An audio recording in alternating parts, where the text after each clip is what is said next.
What is up, you guys? This is Mini Superheroes Today.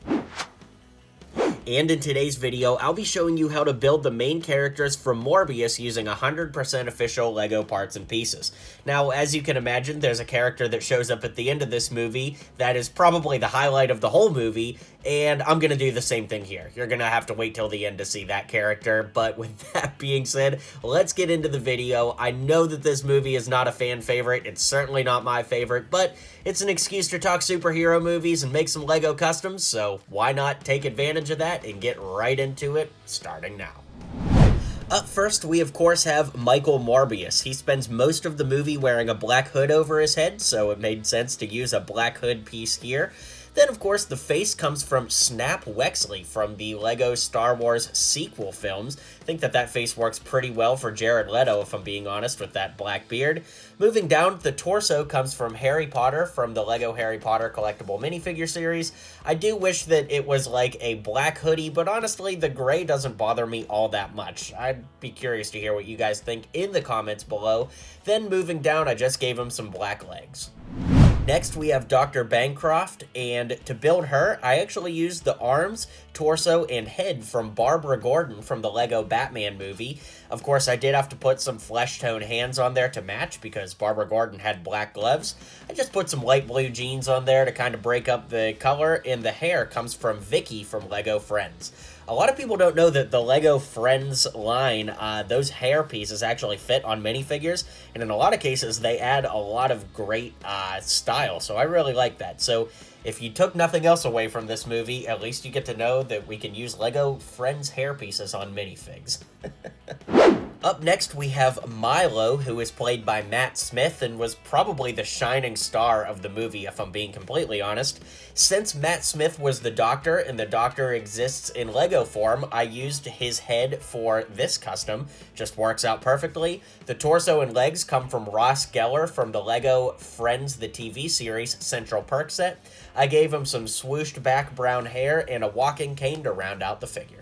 Here we have Morbius, and the version I chose to show you first for Morbius is him in his prison outfit. We spend a lot of time with Morbius in the prison outfit, so I think that it made sense to go ahead for that. I really like that if we used the Joker from the LEGO Batman movie, you get the prison outfit, but you also see a little white under there, which I think works really well to bring together the Morbius character. Speaking of which, the arms come from Marge Simpson from the LEGO Simpsons collectible minifigure series 2. Gives you the orange on top with white on bottom. Then the head and hair come from the Lobo figure from the LEGO DC line of sets. I really think that this turned out pretty well, and I'd love to hear what you guys think. Here we have Milo as a vampire, and the torso and legs I used are actually from Harry Osborn from the old Spider-Man 2 sets. I guess you could really use any suit and tie that you wanted. It doesn't really matter, but he actually did kind of have like a pinstriped look, so that worked perfectly. Then the hair is just some tousled brown hair, nothing too specific. And the hands and head come from the ghost taxi driver from the LEGO Ghostbusters Firehouse. I know that technically Milo wasn't missing any teeth, but let's consider it a little homage to the kernel of popcorn I got stuck in my teeth while watching the movie. For Morbius from the final battle, I went ahead and used some white hands with the head and hair combo from Lobo, and I put all of that onto Snape's body from LEGO Harry Potter. The reason I did that is because, of course, Morbius does kind of have like a long trench coat for the final battle, and when we see him zipping through the sky, he's got like purple light, I guess, or I don't really know what you would call that. The effects were purple, I guess is how I'll say it. And even though he doesn't have like a purple shirt on, I do think that it pulls together that vibe from the final battle with all the purple trailing. Just like the movie itself, the best part of the showcase is really at the end of the movie, and this is Adrian Toomes from his prison cell. Now, I went ahead and used the head from Vulture because, well, can't get more accurate than that.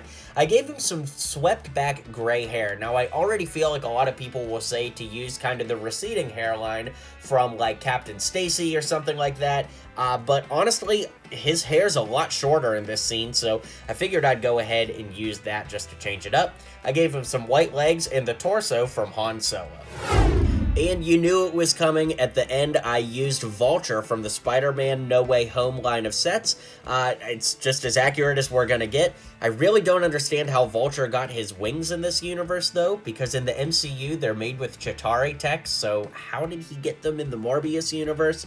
But, oh well, we don't really have to worry about that in the LEGO universe, and with that being said, let's zoom out so I can give you my final thoughts. Well, thanks for hanging out with me, guys. Be sure to hit like and subscribe down below, and don't forget to drop a comment and let me know what you thought of this movie. Well, you've made it to the end of the video. You should hit like and subscribe down below for more LEGO content from me, because I post just about every single day. You'll be up to date on all the latest in LEGO, so why not join my community and hit subscribe now.